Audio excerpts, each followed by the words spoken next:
Wali Kota Makassar Munafri Arifuddin buka puasa di Masjid Jabal Nur Bontoa, Kelurahan Parangloe pada Rabu malam. Acara ini bukan sekedar buka puasa, tetapi menjadi ajang mempererat silaturahmi antara pemimpin dan masyarakat dalam nuansa Ramadan yang penuh berkah. Wali Kota Makassar Munafri Arifuddin disambut antusias oleh warga dan jamaah untuk bersalaman, mencerminkan kedekatan yang telah terjalin antara pemimpin dan masyarakat. Munafri mengatakan acara buka puasa yang kelima ini simbol persatuan dan kepedulian yang semakin memperkuat hubungan antara pemimpin dan masyarakat Kota Makassar.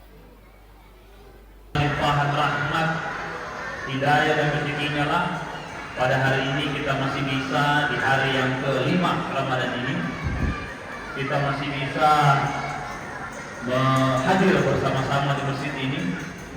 Dan tak lupa kita mengirimkan salam dan salawat kepada junjungan kita Nabi Muhammad SAW.